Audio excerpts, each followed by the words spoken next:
Una rimessa di auto rubate è stata scoperta a Catanzaro dalla polizia all'interno di un deposito abbandonato utilizzato in passato da una ditta di cementi nella zona di via Lucrezia della Valle. In un'area protetta con accesso limitato da un cancello, i poliziotti hanno rinvenuto 6 autovetture tutte di marca Fiat e precisamente 3600, 2 Panda ed una Bravo, tutte risultate rubate da ignoti ai legittimi proprietari nei giorni scorsi nel capoluogo calabrese. Le autovetture presentavano anomalie alla centralina di gestione del motore, escludendo così il codice utilizzato dalle chiavi in dotazione. Indagini in corso per tutti gli ulteriori accertamenti.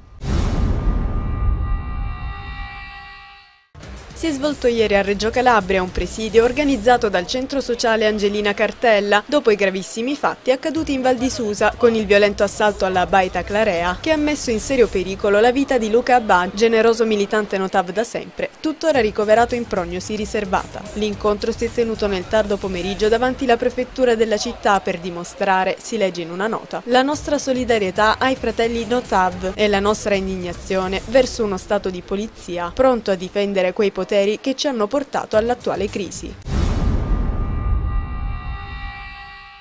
L'assessore regionale all'agricoltura Michele Trematerra ha illustrato nel corso di una conferenza stampa il progetto per la realizzazione del sistema informativo locale in agricoltura che si inserisce nell'ambito di un insieme di interventi programmati dall'autorità di gestione del PSR Calabria 2007-2013 volti al miglioramento dell'efficacia e dell'efficienza dei sistemi di gestione e controllo degli investimenti pubblici. L'obiettivo primario del nuovo sistema SARA è quello di fornire uno strumento di governance sicuro, affidabile e sempre disponibile. Il presidente di Federfarma Catanzaro, Vincenzo De Filippo, ha indetto una conferenza stampa per ribadire che in assenza del pagamento delle mensilità arretrate da parte dell'azienda sanitaria provinciale, dal 19 marzo le farmacie saranno costrette a passare all'assistenza indiretta, cioè i cittadini dovranno pagare i farmaci e poi farseli rimborsare dall'ASP. De Filippo inoltre ha sottolineato che in mancanza di novità saranno interrotti anche i servizi di prenotazione tramite le farmacie.